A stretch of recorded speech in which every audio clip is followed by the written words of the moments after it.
Here's the situation. I'm a 37-year-old guy who's always been there for my family, especially for my 13-year-old niece.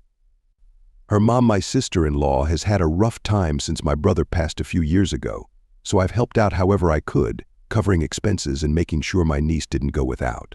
To me, that's just what family does.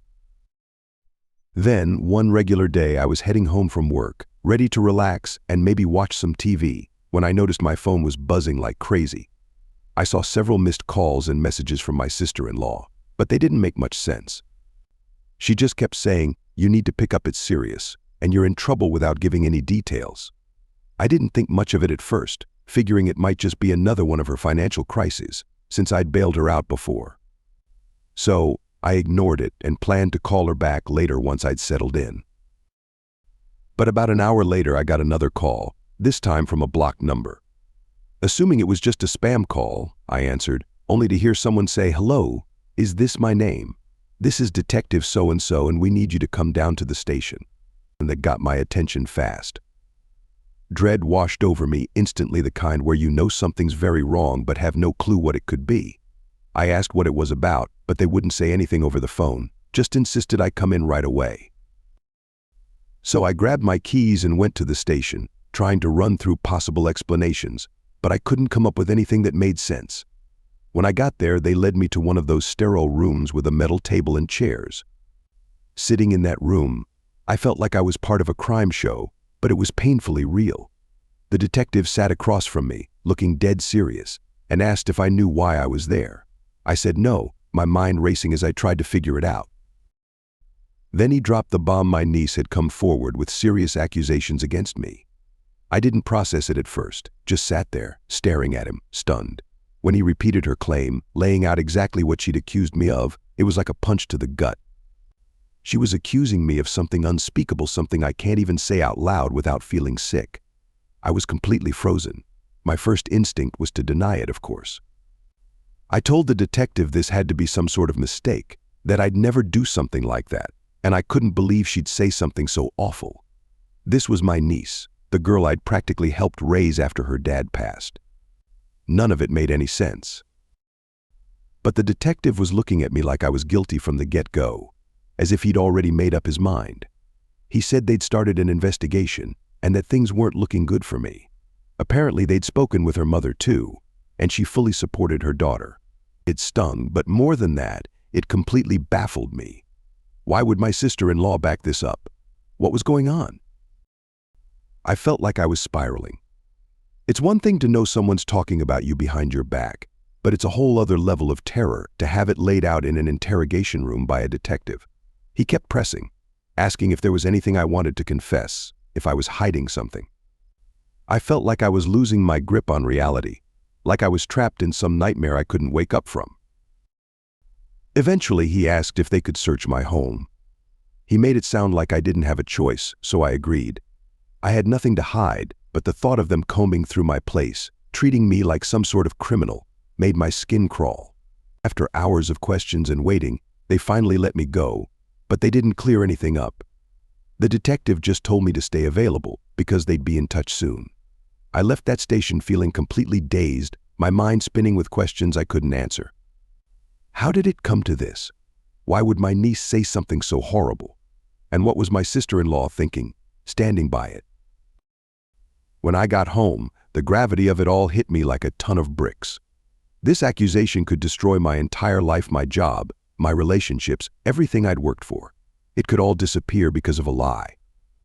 I paced around my house, replaying everything over and over, trying to make sense of it, but I kept coming up blank.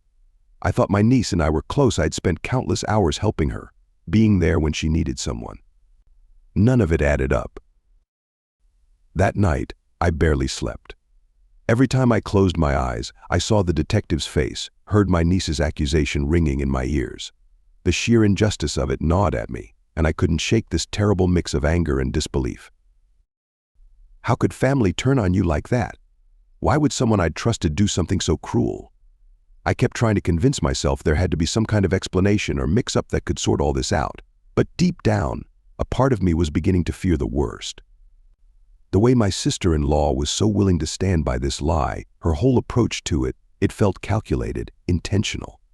This wasn't some misunderstanding, it was starting to feel like a deliberate attack, a move meant to destroy me. The next morning I called in sick. I was too drained, too distracted to pretend I could get through a normal workday.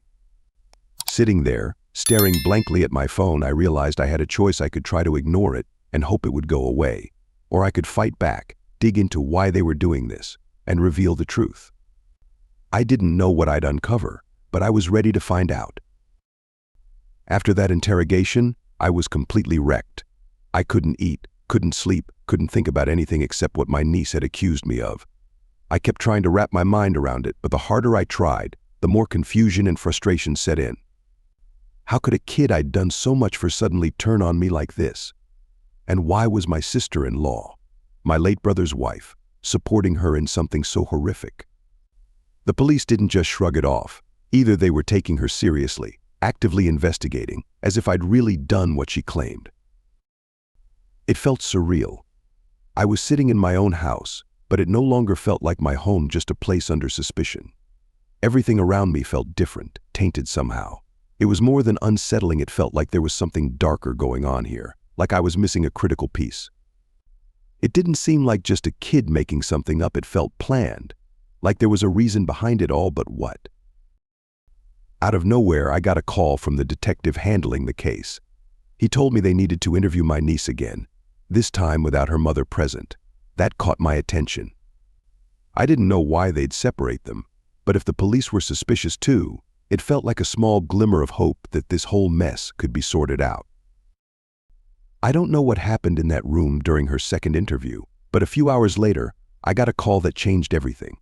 The detective's tone had shifted. He sounded like he was on my side. He told me my niece had admitted to making up the accusation. I felt the air leave my lungs. She'd made it up. I mean, I wanted it to be a lie, obviously, but hearing it confirmed was something else. I felt a wave of relief mixed with anger and a deep sense of betrayal. I asked him why she'd lie like that, what she'd said about it, but he couldn't share all the details over the phone. All he told me was that my sister-in-law had pressured her into it.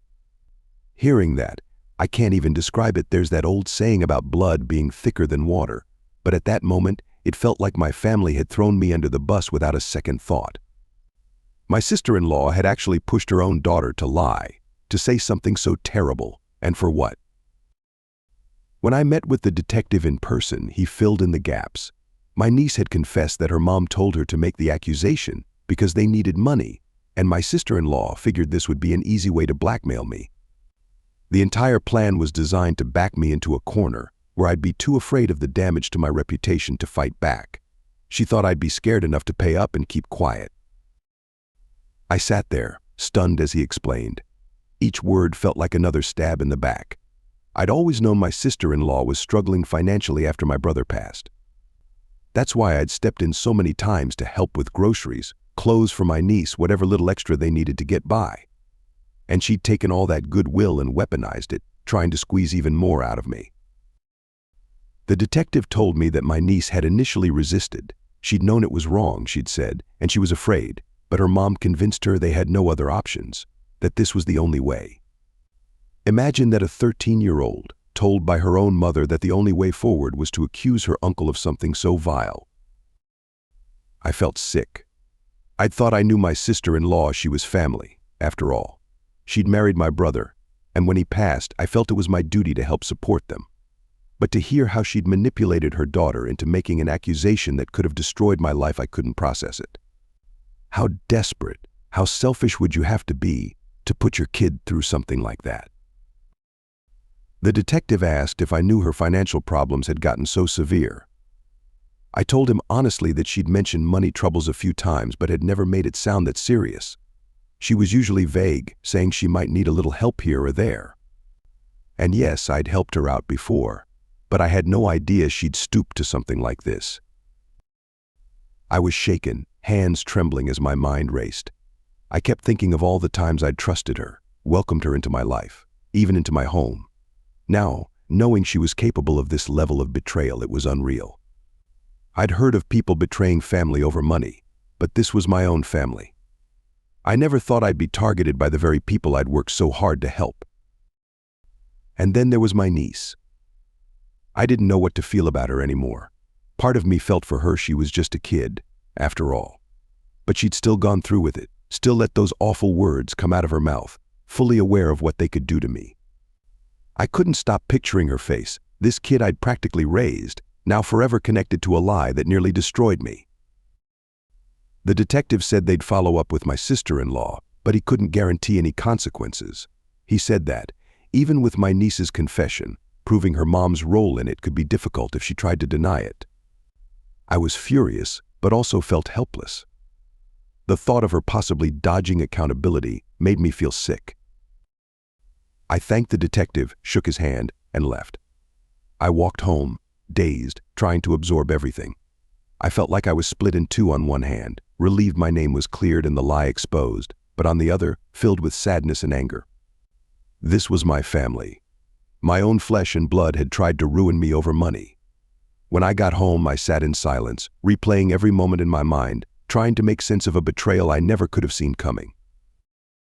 The relief of being cleared was there, but it was buried beneath layers of anger, betrayal, and hurt.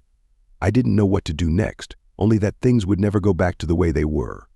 After hearing the full truth from the detective, I could barely hold myself together. That my sister-in-law had stooped so low as to manipulate her own daughter to frame me. It's hard to put into words what that felt like. Shock, fury, betrayal, they hit me in waves.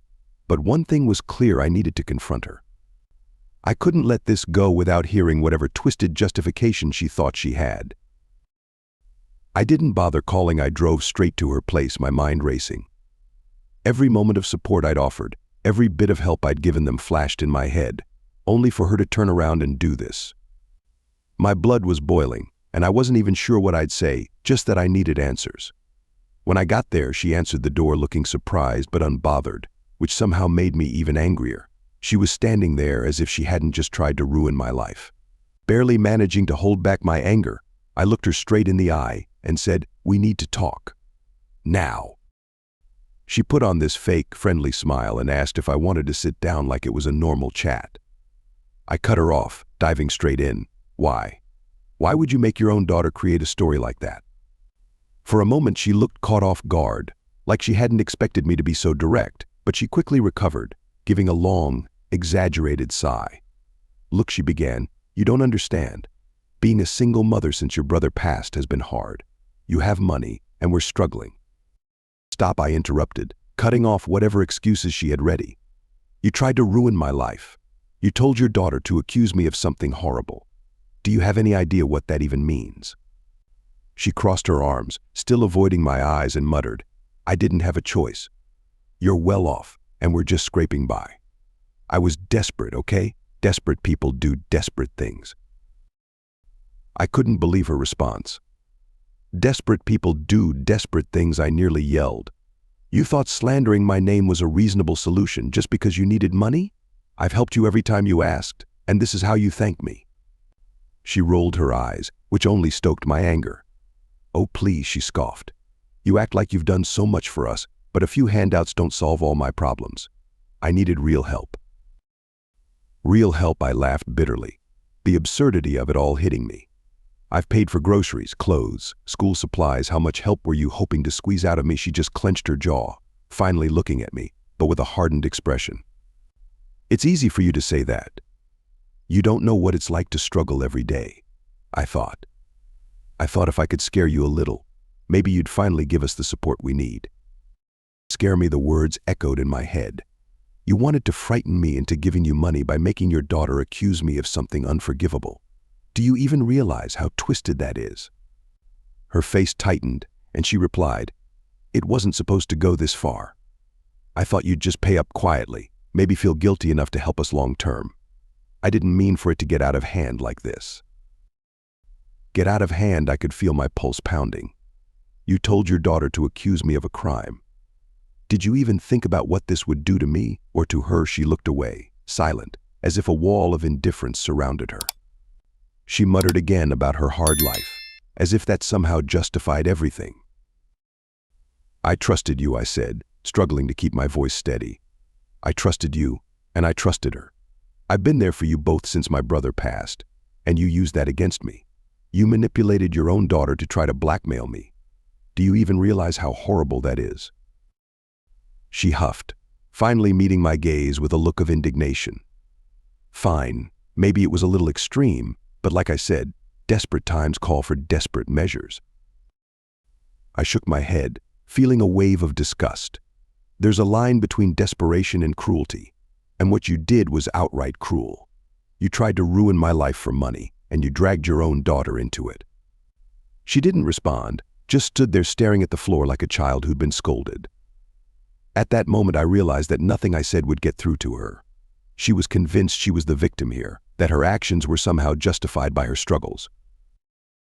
"You know what I said," my voice full of bitterness. "We're done. Don't call me for money. Don't ask for help. You're on your own from now on." That seemed to snap her out of her indifference. She looked up, eyes wide, and started to protest. But my daughter needs stability. She needs a mother who won't use her as a weapon," I shot back. "And clearly you're not that. You've shown that you're willing to exploit her if it gets you what you want. So, no, I'm not cleaning up your mess anymore." She tried to guilt-trip me, saying I was being too harsh, that my niece shouldn't suffer because of her mother's choices, but I was done. I told her firmly that I wasn't changing my mind and walked out. For the first time, I felt like I could actually breathe. The confrontation hadn't given me any closure, though in fact, it left me feeling even more bitter. She'd twisted everything to make herself the victim, as if her struggles justified what she'd done. And the worst part was, she still didn't see the destruction she'd nearly caused. I realized then that she didn't care about me or her daughter, only about getting what she wanted, no matter the cost. When I got home, I felt utterly drained. I'd hoped confronting her would bring me some sort of peace, but all it did was make me understand just how deep her betrayal went. It felt like a switch had flipped, revealing her true nature: manipulative and selfish, willing to go to any lengths to get her way. I didn't know exactly what would happen next, but one thing was certain: I could never trust her again. After that confrontation, I was left feeling completely drained. I thought finally standing up to her and cutting her off would bring some kind of closure, maybe even peace, but instead, I felt more unsettled than ever. It was like I'd been speaking to a wall the whole time. She showed no remorse, no real grasp of what she had done, and somehow saw herself as the victim. Once I got home, I just sat there in silence, replaying everything in my mind. I kept trying to brush it off, telling myself I was finally free from her, that I didn't owe her anything anymore. But every time her twisted excuses came back to me, her complete lack of regret, something boiled up inside again. She had almost destroyed my life, using her own daughter to manipulate and blackmail me, acting as if I was the unreasonable one for not handing over money. That night, I barely slept. I kept thinking about the people who might have heard about the accusation before it was cleared, and even though the police had dropped the case with my name cleared, there was still this lingering worry that some damage had already been done. These things don't just disappear, even after the truth comes out. By morning, I knew I couldn't let this go. Not after what she'd tried to do. Just cutting her off and moving on wasn't enough. I had to hold her accountable. If she was willing to go this far once, what was to stop her from trying it again with someone else? Worse, she had dragged her daughter into this scheme. Her own child deserved better than to be taught to lie and manipulate.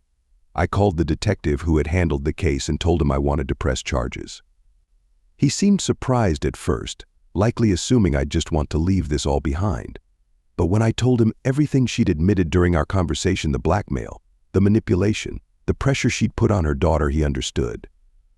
He asked if I was sure, warning me that pressing charges wouldn't be easy. It would mean reliving a lot of what had happened, and it could drag on for a while. I knew that, and yes, it was daunting, knowing I'd be diving back into a mess I'd just barely escaped. But the more I thought about it, the more I realized I couldn't let fear keep me from doing the right thing. So I told him I was certain. This wasn't just about me, it was about my niece too. That kid needed a wake-up call, something to show her that actions have consequences, even when you're being pressured by someone you trust most. And I hoped it might be a wake-up call for my sister-in-law as well, though I doubted she'd ever truly understand. The following weeks were tense. The police had to go over everything again, take a more detailed statement from me, and even ask about the times I'd helped her financially. I had to bring up memories I'd tried to put behind me, and it was difficult. But I kept reminding myself why I was doing this. I needed to make sure this didn't happen to anyone else. I had to protect myself and anyone else she might target next. Then finally, the day came the police showed up at her door and took her into custody. To be honest, I thought I'd only feel relief, but the reality hit harder than I'd expected. She was still family. After all, my late brother's wife, my niece's mother, and now she was being led away in handcuffs because of her own choices. But remembering how close she'd come to destroying my life kept me steady. This was on her. News of her arrest spread quickly, of course. Family talk always does. I started getting calls from relatives, some angry, others simply confused, asking what had happened and why I hadn't just let it go. I explained everything, from the false accusation to the blackmail, and though some family members thought I'd been harsh, most began to see it my way once they realized she had manipulated her daughter to get to me. One relative even said, "You're doing the right thing. People need to understand that actions have consequences," and that gave me some comfort, knowing at least a few people understood where I was coming from. The day after her arrest, I found myself thinking a lot about my niece. I knew Child Protective Services would likely get involved now, that she might end up in temporary care. A part of me felt responsible, even guilty, but I reminded myself that she had also been manipulated.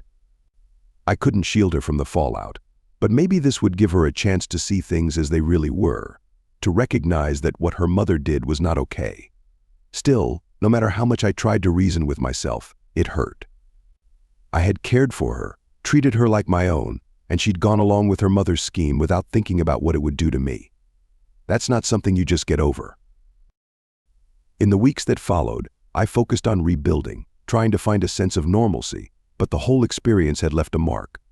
I was more guarded, more cautious. Family didn't hold the same meaning it used to. I'd learned the hard way that loyalty can be one-sided and that people you trust can turn on you for reasons you'll never fully understand.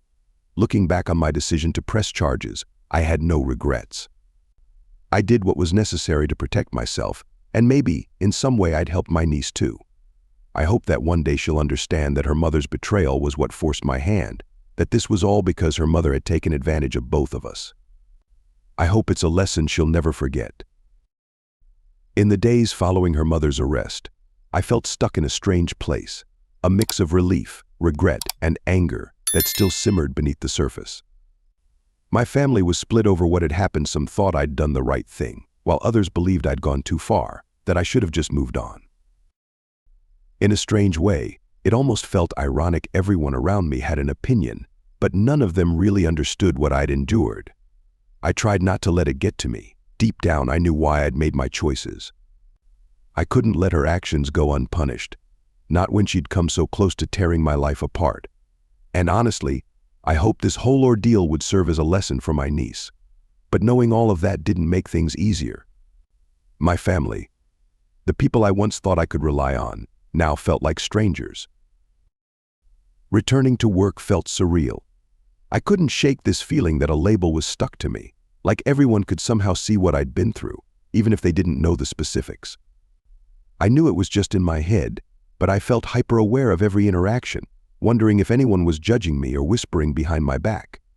My boss and a few close friends who knew the full story were supportive, which helped, but the weight of it all still loomed. Each day I replayed every detail in my mind, questioning if I could have handled things differently. Could I have seen it coming? Should I have been more cautious around my sister-in-law? It felt strange up until all this. I had always believed in helping family. But now I questioned if I had been naive, too eager to step in. About a week after her arrest, a family friend called, saying my niece had been placed in temporary foster care. Hearing that hit me hard. Guilt crept in despite everything. I knew my niece had been manipulated, that her mother had pushed her into an impossible situation, but it didn't erase the fact that she had gone along with it. It was difficult to look past that. Yet, the thought of her alone in a foster home was heartbreaking. No kid deserves that, even if they'd played a part in something so twisted. Part of me wanted to reach out, maybe see if I could contact her through Child Protective Services CPS or offer some kind of support. But every time the thought crossed my mind, anger resurfaced. I wasn't ready to forgive, not yet. Maybe one day, but the wounds were too raw. She needed time to process, to understand the consequences, and I needed time to heal. Updated had been several months since everything unraveled with my sister-in-law. For the first time in a while, I felt like life was settling down. I'd managed to create some distance between myself and the chaos. While I still felt the sting of betrayal, I was learning to manage it, not letting it consume me every day. Things were starting to feel normal again, or at least as normal as they could be after something like this. Then, one afternoon, a call came from an unfamiliar number. I nearly ignored it. I'd been avoiding random numbers for weeks, assuming they were either telemarketers or family members stirring up trouble. But something told me to answer. The voice on the other end was calm and professional. "Hello, is this my name?" "Yeah," I replied, wary. "Who's this?" "This is Sarah from Child Protective Services. We have your niece in our care and wanted to discuss a possible option." A cold shock hit me, and I braced myself. Sarah continued, explaining that my niece had been placed in temporary foster care since her mother's arrest. They'd reached out to other relatives, but none had met the requirements or were willing to take her in. So, here she was, calling to see if I'd consider temporary custody. I'm not sure," I stammered, overwhelmed by emotions I hadn't anticipated. "I don't know if I'm the right choice." Sarah was understanding, giving me space to process. She explained that my niece's case was complicated, that she'd been through a lot, and that her environment hadn't exactly given her the best start. Her tone was patient, almost empathetic, as if she understood just how complex this was for me. "Look," she said, "I'm not asking you to decide right away. I know there's been a lot of conflict, but as her family, you could give her some stability, even if it's only for a while." I agreed to think about it, and we set a time to talk again in a few days. After hanging up, I sat there in silence, trying to wrap my mind around the idea. Taking her in felt overwhelming. Part of me wanted to help her. She was just a child who'd been through her own ordeal. But another part couldn't shake the anger, the betrayal of what she'd done, even if she'd been pressured by her mom. The next few days were a blur. I couldn't focus on work or sleep properly. The decision weighed heavily on me, making everything else seem insignificant. I went back and forth, trying to weigh my options. On one hand, she was still my niece. Despite everything, I'd watched her grow up, celebrated her birthdays, and brought over gifts when her mother was struggling. I cared about her as if she were my own child, and I couldn't deny that a part of me wanted to protect her, to give her a real chance. Maybe in the right setting, she could rise above what her mother had done. But on the other hand, I couldn't ignore the memory of what she'd done, the accusations, the investigation, the sleepless nights, and the constant worry. She had looked me in the eye, cold and rehearsed, saying things that almost destroyed my life. No matter how much I reminded myself that she was a pawn, that she'd done what she was told, the hurt wouldn't go away. My friends had mixed opinions. Some said it wasn't worth reopening old wounds, that it would be too painful and risky to let her back into my life. Others believed this could be a chance to make a positive difference, that taking her in might be what she needed to change. But none of them understood the betrayal, the feeling of being on trial in your own life because of someone you trusted. In the end, I agreed to meet her. CPS set up a supervised visit at their office. When I arrived, I was anxious and uncertain about what to expect. She was already there, looking smaller and more fragile than I remembered. Her eyes flicked up to meet mine, and I caught a glimmer of fear, maybe even regret. She mumbled a hi, barely able to look at me. I sat down across from her, unsure of what to say. She looked different, more guarded, as if she'd built up walls to protect herself. And then I realized I'd built my own walls too. I sat there, feeling my defenses rise, every instinct telling me to guard myself. Clearing my throat, I tried to break the silence. "How are you holding up?" It was all I could think to say. She shrugged, avoiding my eyes. "It's different," I guess she muttered, barely loud enough to hear. Then, after a long pause, she whispered, "I'm sorry." Hearing her say it made something tighten in my chest. I had waited to hear those words, hoping she'd acknowledge what had happened. But now that she had, the apology felt empty, or maybe I was the one feeling empty. I couldn't even tell anymore. We sat in awkward silence, both of us unsure, disconnected. When the visit wrapped up, CPS asked if I had made a decision. I said I needed a little more time, but as I drove home, I realized I already knew what my answer would be. I wanted to help her. Truly, I did. But I also understood that having her around under my roof would be a constant reminder of everything I'd been through. I'd always question if I could trust her, wondering if her apology was genuine or just what she thought I needed to hear. That's no way to create a home. A few days later, I called Sarah to share my choice. I wouldn't be taking her in. It wasn't an easy decision, and it certainly wasn't one I ever thought I'd have to make, but after everything, I knew I needed to look after myself too.